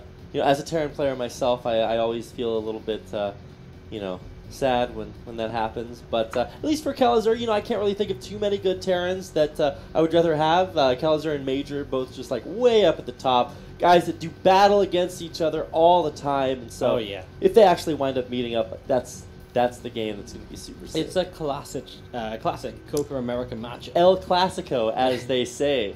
Yeah, Wordicus Maximus. That's your Greek name. That's my Greek name. I'm speaking like 8 languages right now, basically speaking in tongues while I cast. It's a useful talent to have. I just thought you spoke in pure dank memes. I'll work on it, one step at a time. Okay, so we finally get a chance to watch Kelazur, finally get a chance to watch a Terran matchup, and so it's going to be here on Blackpink. What is your thought on TVZ right now? I know a lot of Terrans have been vocal about their position in the balance ratings. Yeah, it's I think TVZ is pretty okay. I think what's really cool is that we have a good mix of bio and mech.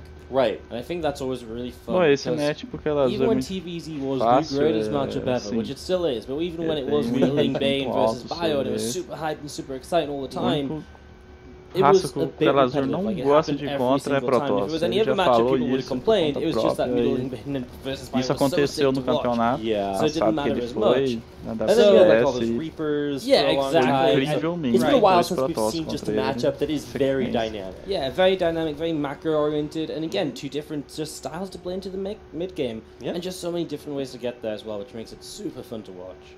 Now, yeah, I'm looking for which style Kelazur is going to come out with here. I would say that, at least for me, I see predominantly more bio styles. Sometimes we see the return of that bio mech with like the green tank compositions coming out, but I see that get run over a lot. So most of the time, it is just pretty heavy bio. I mean, we're still teching up for both players, Natural coming down while the third is in production. So, I mean, this is both players kind of giving each other maybe a little bit of respect. Everybody gets to start out exactly how they want, relatively evenly. And then see where they go. But Reactor Hellions coming out and add a little bit of mech salt right on top. Ele vai começar agora com a entrada de picked up an Overlord, which is really nice because now there's no scout for Halfbreed, and as Kelazur goes into what I'm pretty sure is going to be a Hellbat attack here, as the starport finishes, we'll probably see a medevac on the way and an armory pretty soon after that, because there isn't a lot of builds where you continue to build Marines with Hellions unless you're going to throw down that armory. And that's kind of scary. You lost the first Overlord, the second Overlord's nowhere near in position to do anything, and this could be dangerous. He's trying to get out there. What is the? I'm always a little bit confused, as I'm sure maybe Halfbreed is.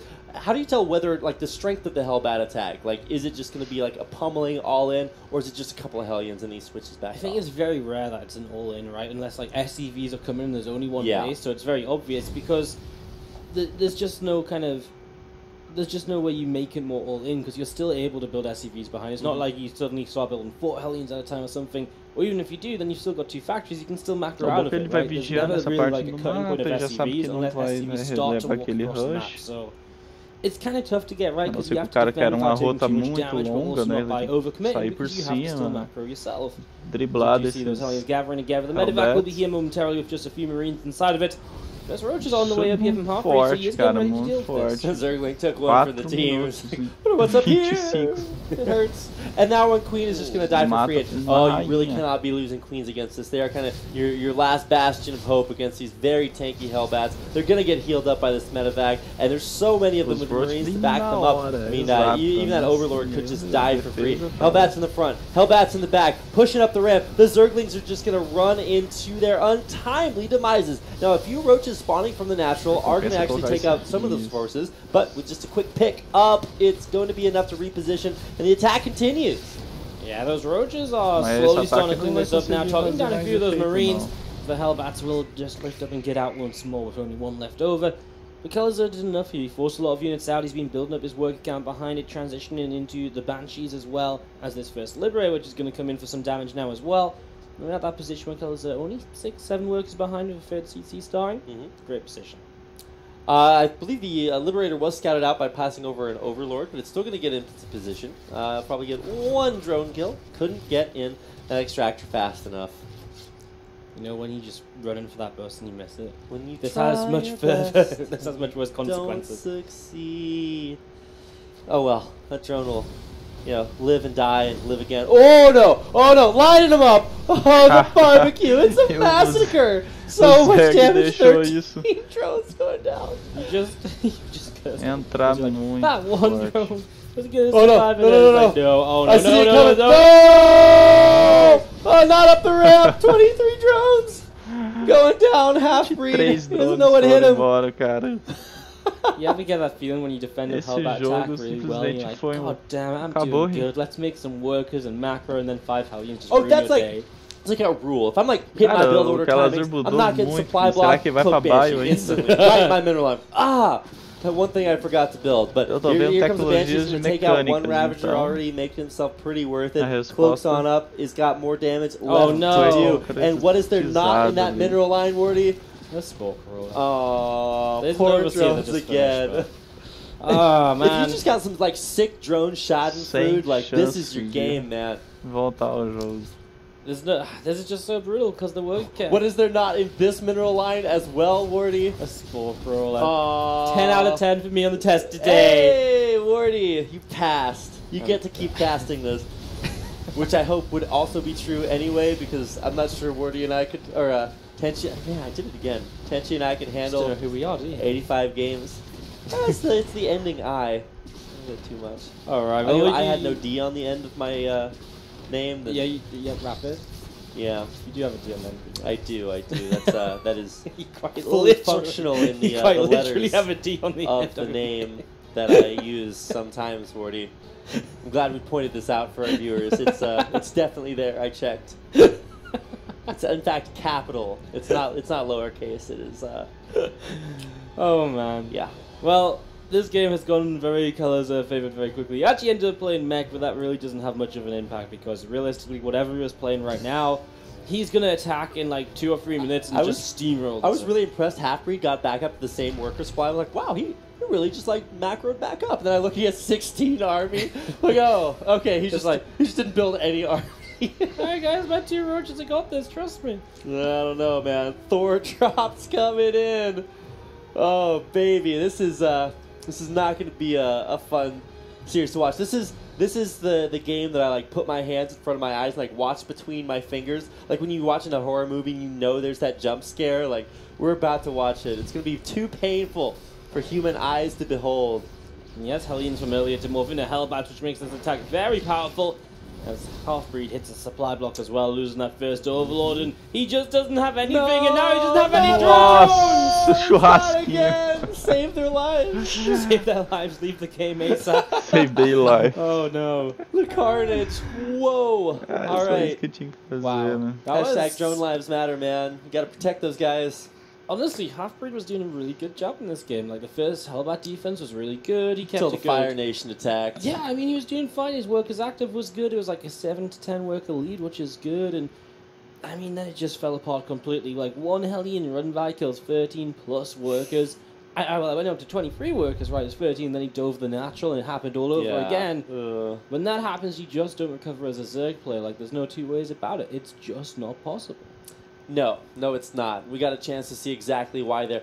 Besides Kellezer just being a very, impressive player of his own right, I did feel like Half-Breed was holding his own in that game. But I mean, once the Hellions run into your mineral lines, like really anything can happen. Like I've seen players do that magic split where they split like every drone in a different direction. You're like, okay, well, what do I do now? All my Hellions die, I do 0 damage. I'm like, okay, well, I lose this game. But sometimes you try to split your drones, and they just like, oh, you want us to like really just hug each other like right here, like really just right now? Like no, that's not what we want to have happen. So, yeah, very impressively done there by Kellezer. It's the first win in the series. Aí você na verdade você tá ajudando, né? Porque tá alinhando eles pra tomar. Yeah, I think Kellezer is one of the top 6 to make it straight to playoffs without much question. Again, I mean, anything can happen in round robin, especially. It takes one series to mess up your day. But Kellezer definitely can bring it to the other players that are in his group, such as Scarlet, such as Neeb. Maybe he's not the favorite against those players right now, but you could definitely take a map. 1 map turns into 2, 4 Hellions turn into 25 drone kills.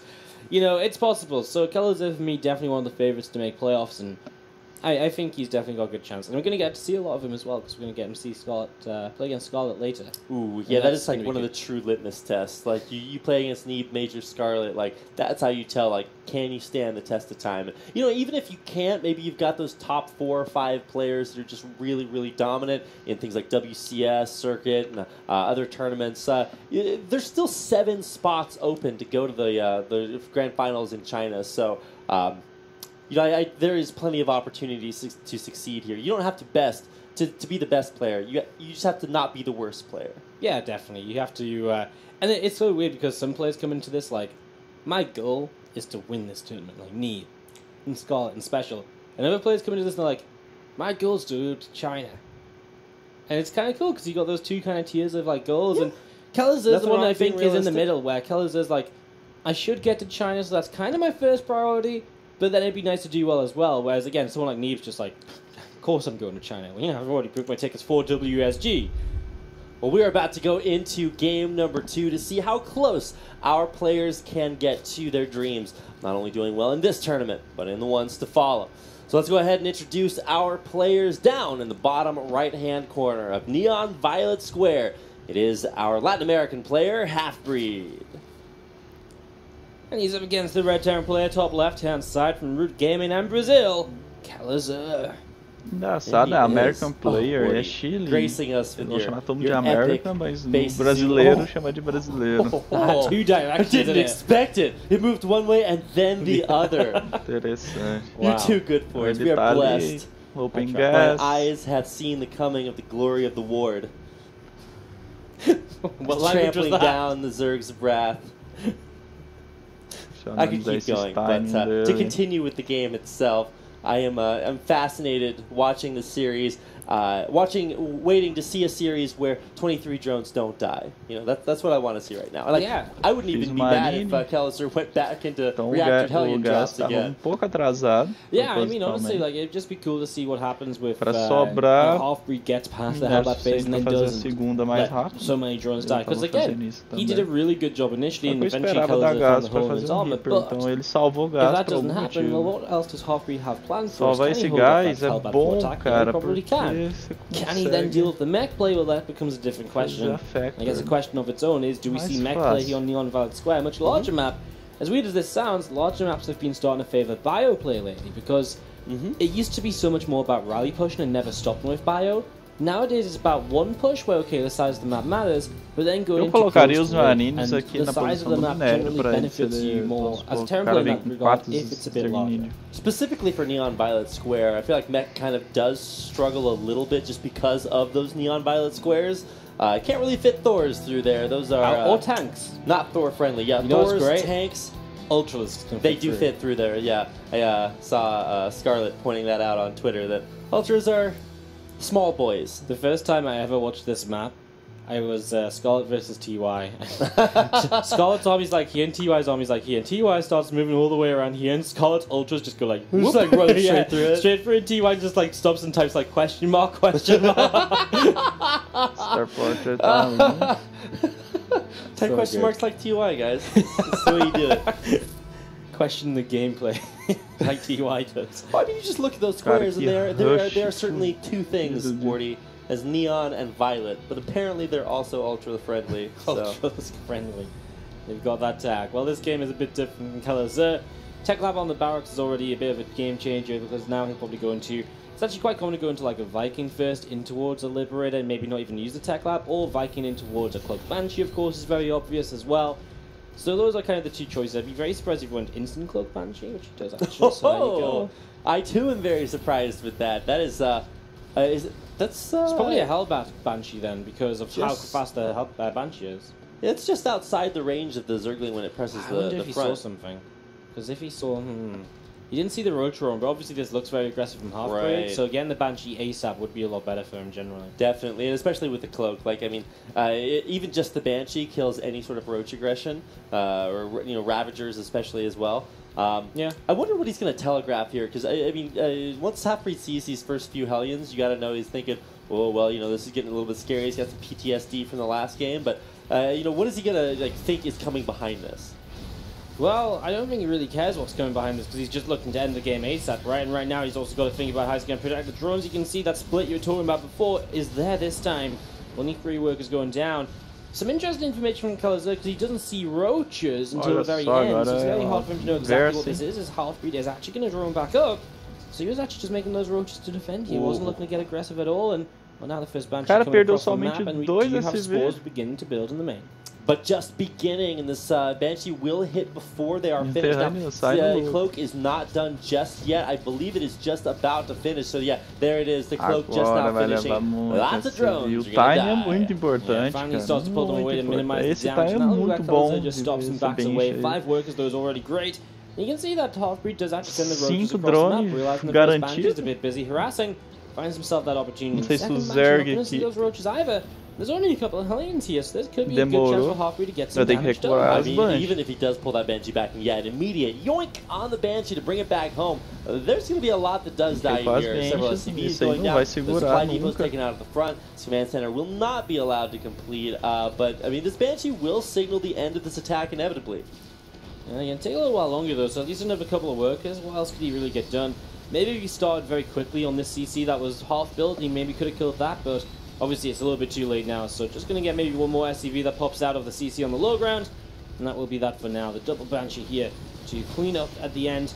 And Calazar still comes out of this just fine because of the little bits and pieces of damage he did before.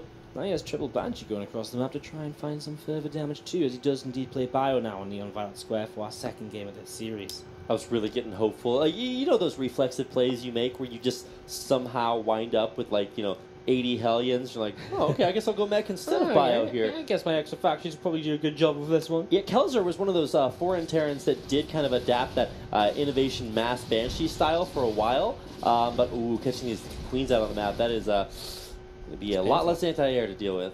I'm interested that he doesn't scan. Obviously, just wants to dive the main base, maybe while there's a lack of anti-air or so.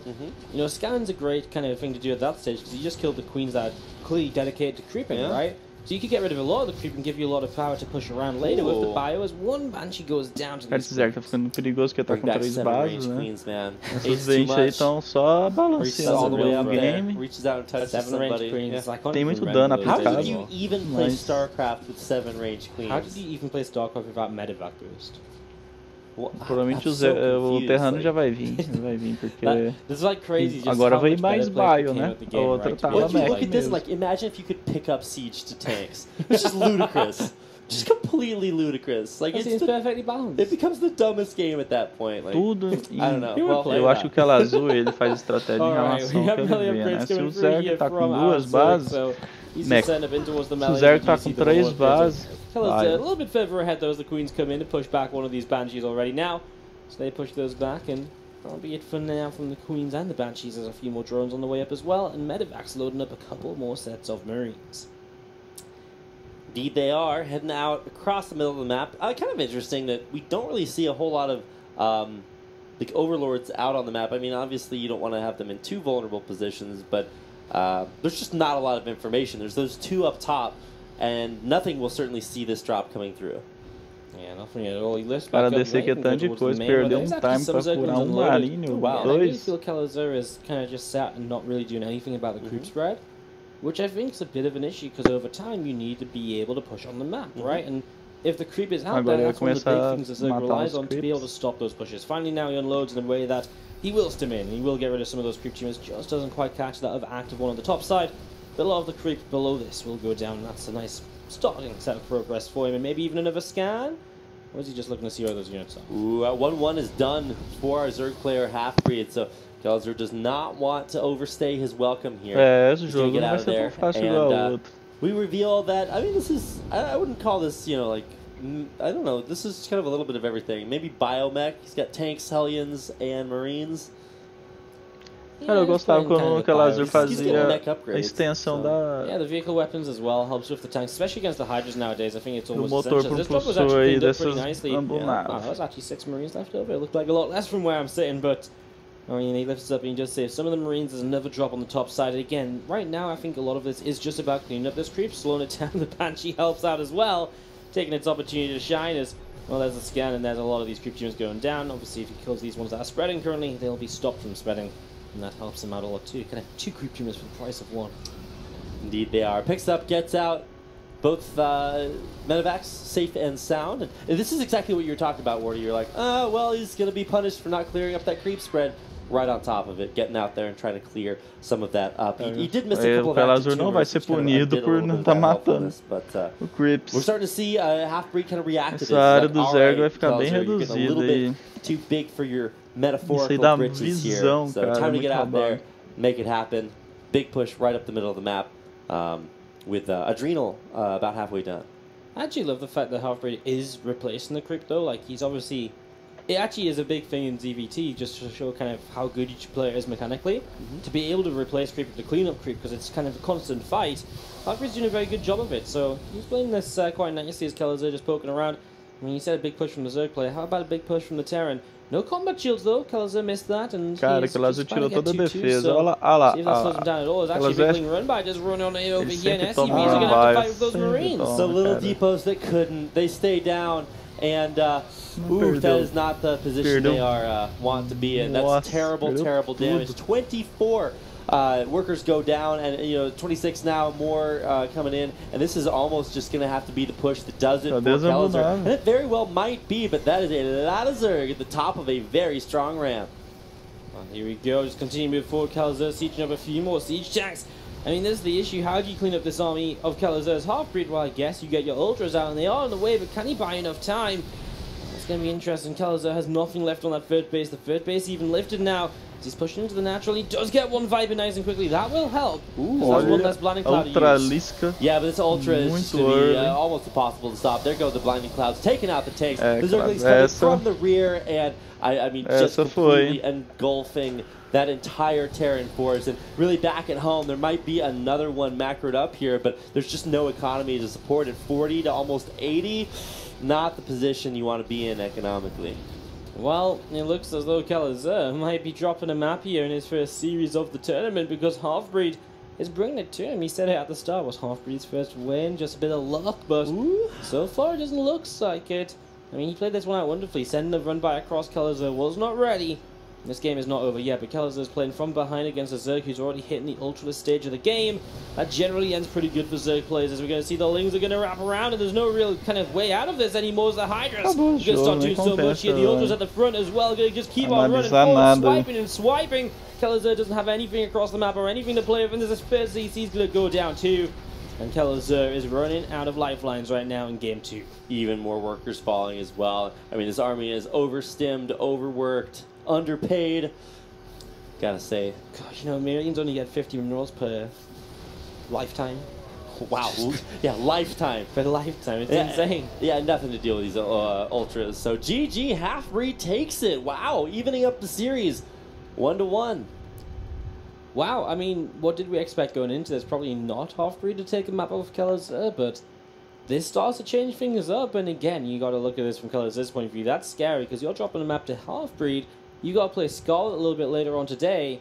This doesn't look too well for you, and again, in round-robin groups, you start dropping maps. Once you start dropping maps, you start getting yourself into positions that are very difficult to get back into. Yeah, you lose map score now as well, so if it's a tie between you and the guy you lost against, well, that game suddenly means a whole lot more. So especially for Kellezer versus Halfbreed. I mean, these are you know, people who have, you know, played against each other, come from, you know, the same like kind of region, but have kind of ascended to different kind of tier levels. There was a time when Kellezer was like one of the best foreign Terrans in the world, like still definitely way up there. So even though his you know, performance at Leipzig, you know, like wasn't, or Leipzig, I don't know how to understand is Leipzig. But it's a really awkward one, right? Because you talk to German people and they're like, yeah, it's Leipzig.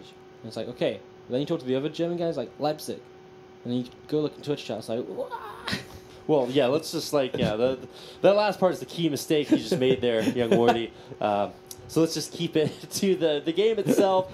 For our two players, there's one more match to play, and I mean, even this for Kellezer, like we talk about the significance of this match head-to-head, well, he has to, you know, wait a second and go play Scarlet in a couple of games as well, so, I mean, that is truly going to be the litmus test. So, you know, if footmen tire you, what will horses do, right? So you definitely gotta keep your momentum going. So for Halfbreed, I think he's got the momentum coming in here to this next game. He just took out Kellezer. And after losing so like heartbreakingly in game one with all those drones dying to Hellions, it feels good to have just a straight up game win to follow that. Yeah, I mean, it really was, because this really actually overall makes Halfbreed look pretty good here, because again, in game one it may look like a stomp in the end, but initially it was going so well for him. And then he fell apart to something which all Zergs fall apart to now and then. So it's really cool to see him just stepping up and fighting Kellezer.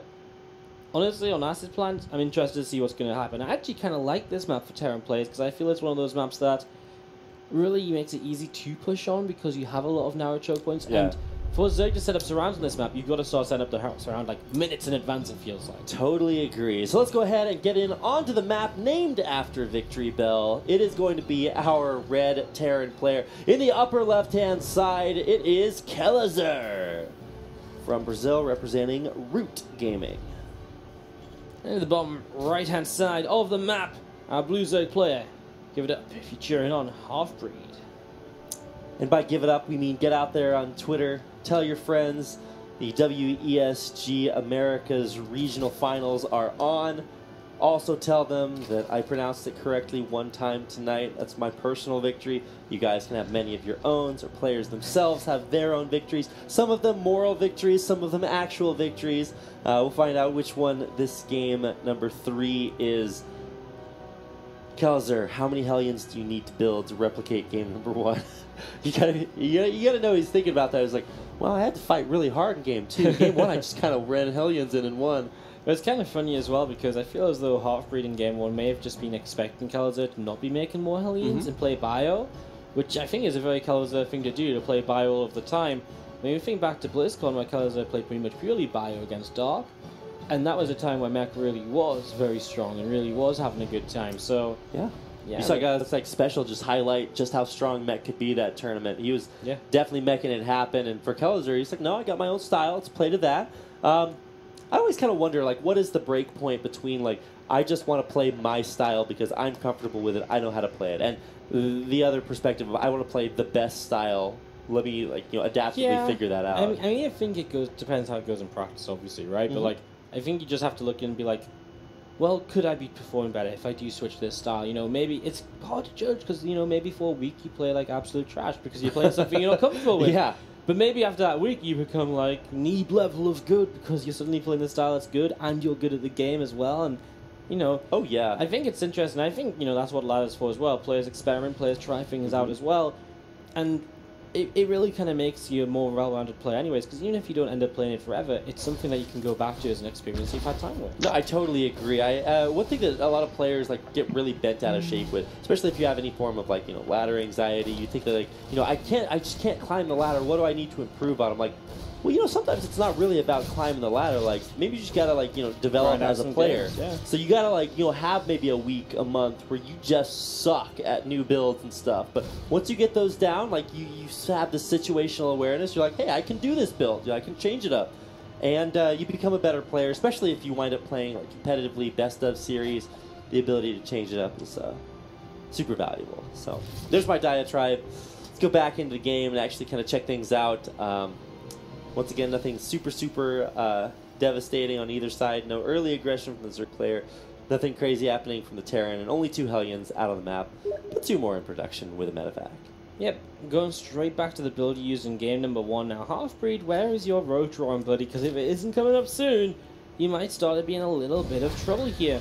The first Hellbat attack, while it was cleaned out, was, you know, it wasn't easily cleaned out, so it would be much harder without the roaches at all, but there is that roach drawing coming through. It's like as soon as the Hellions fire their flamethrowers, instant roach warren right there. Oh, yeah. I know what I need. He's like, I remember what these things do. I know how this goes. And honestly, we talk about this in the context of this tournament, but these players have both played against strategies like this hundreds of times on ladder. So maybe not hundreds, but several. So they're going to know exactly how to... Yeah, I guess I really do underestimate. Like, Kellezer is a ladder warrior. I remember going over when he was staying out here at the Unity House in Seoul. I just going over there, hanging out, you know, talking to the players that were there. Didn't get to talk to Kellezer much. He was just playing all the time. Here come the Hellbats. That's supply block though. Like killing that Overlord supply block Half-Breed at a point where he only had 2 roaches on the way up.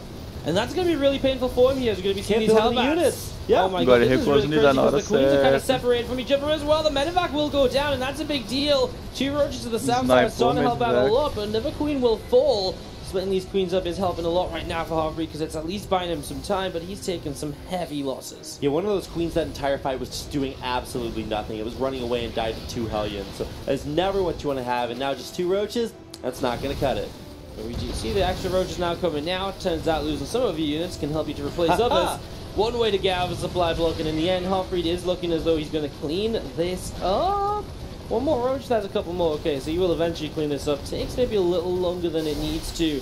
As we're going to be seeing the Liberator comes in, though, and you know what killed, what died? Every single queen in that fight.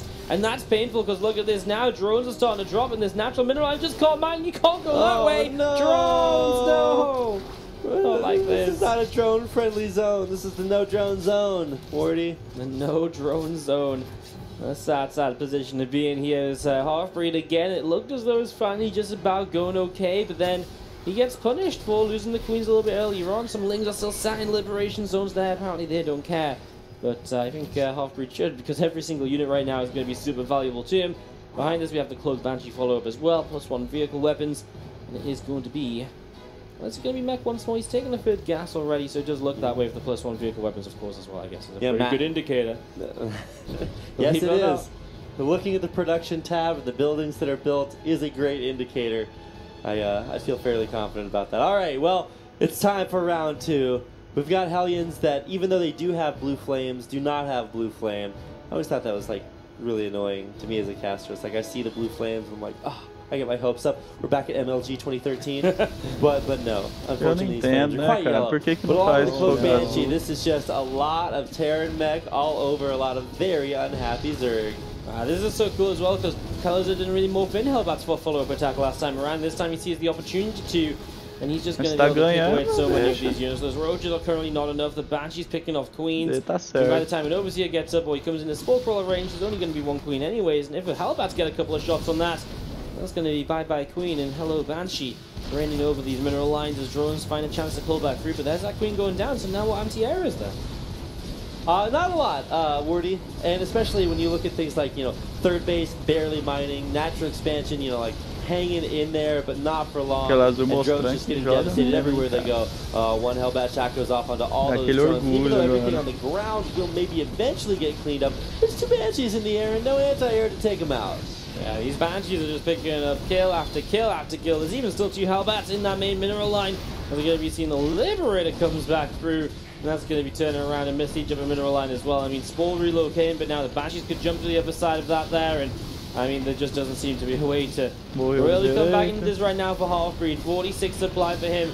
As he doesn't have queens up, he doesn't have anti-air, he can't even clean up the Hellbats in the end. Finally takes that victory that we were expecting out of him, but definitely wasn't easy. Especially game number 2. I felt like that's a great illustration of really what both of these players kind of bring